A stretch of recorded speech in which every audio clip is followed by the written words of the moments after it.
William Lee, Chief Economist at Global Economic Advisors and Milken Institute, is now joining us. William, thank you very much for joining in. What's your assessment of the signaling done by Jerome Powell and what lies ahead in 2026, according to you? Because this was a fractured mandate, and plus we are going to get a new successor to Powell sometime next year. So the dot plot says 1, but do you think it could be more than that? I mean, what's your own read?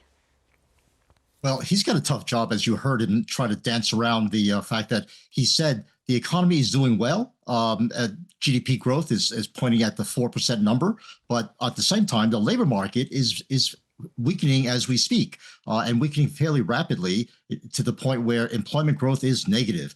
So I think that picture is one where he's trying to say to the inflation hawks, you're fighting last year's battle. We know inflation right now is being held up by the tariff bulge of tariff price increases that are working its way through. But within the time lag of monetary policy, which is about a year and a half, all of that push from tariffs should dissipate. And that leaves the high service sector inflation that is gradually coming down.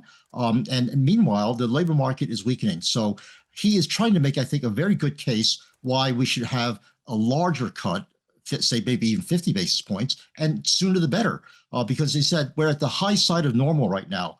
And when the labor market is weakening as quickly as it is, I think the case to be made for getting to the low side of normal is a very good one. Now, he didn't say that. This is my reading of and maybe, Myron's reading of it, but everyone else is hiding behind the cloud of uncertainty, of the lack of data regarding where inflation is and where the labor market actually is.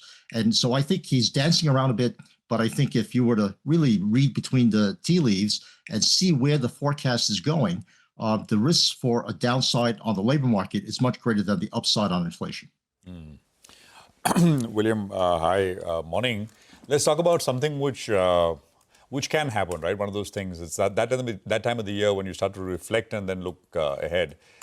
And I guess we'll see lots of reports on 5 predictions, 10 forecasts and things like that.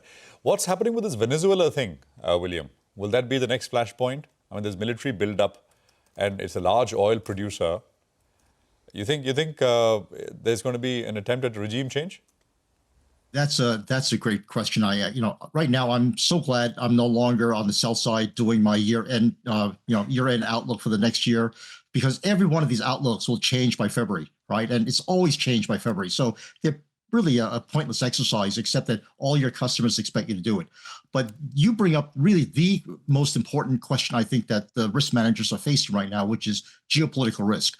And Venezuela is a big one because for the United States, many of our refineries have to refine heavy crude. Most of the shale that we produce is very light crude. Venezuela happens to be one of the big sources of heavy crude. So in some ways, the United States is very much dependent upon the kind of oil that Venezuela produces. And so I think our interest in securing our supply of oil from Venezuela, as well as shutting off the flow of drugs, is something that I think will tip the balance for more action in Venezuela rather than less action. Have you seen that, William? I mean, on a lighter note, there's this picture was going around with American one of those the American forces, military personnel with guns and looking around. So, well, American geologists looking for oil. Well, I don't think the soldiers themselves are looking for the oil. Of course they're not. I mean, that was a joke.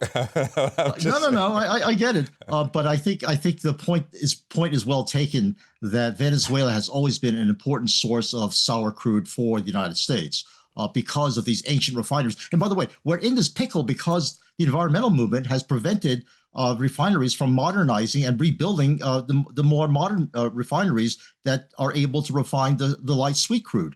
So in some ways, the United States got itself into this pickle because of all the regulatory nightmare that we've been living with for the last several decades, and something that the Trump agenda is trying to get rid of.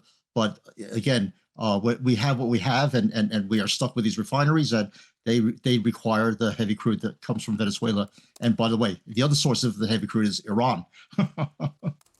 Okay, all right. Hi, William. Good morning. Good to see you in. A quick word from you on this entire AI trade. Oracle came out with a set of numbers.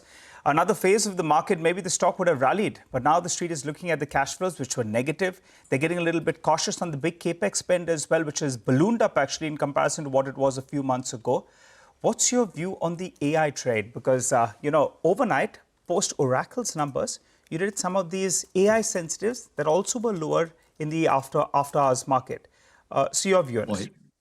Well, Nigel, you and Prasan are really hitting on my two favorite topics right now, which is what is on earth is going on with the AI trade. The capex spending that everyone is so believed in so much for the last several months seems to be fizzling out, in part because I think we're faced with an alternative model of AI development, which is what China is posing, which is to try to use much more in the way of software and less in the way of power and compute power.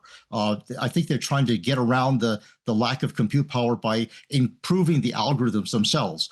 And I think a lot of the investors are asking the question, do we really need this amount of capex spending? And if we do, where's the cash flow that's associated with the profits that come out of all this, the payout that comes from all this cash flow? And I think those questions are being asked very, very seriously. And I think that's why you see companies like Oracle, crash and burn when they say, oh, we have to do more capex spending, without giving a clear sense to investors where the payoff from the capex is going to come from. And as interest rates, by the way, stay at the relatively high level, it sorts out the cats and dogs in terms of investments from the good investments, and only the good investments will survive. And so I think the AI trade has been doing every cat and dog possible to get this great innovations in AI, and we're not getting it. And I think the markets are finally starting to hold back and say, hey, we can't finance every stupid project that sounds like it's a good AI idea in a laboratory or in a textbook. Okay, all right. William, thank you very much. Appreciate you joining us here for that great conversation. I hope we can squeeze one more in, or maybe two, before the end of the year. Thank you very much for being here on CNBC TV 18. Well.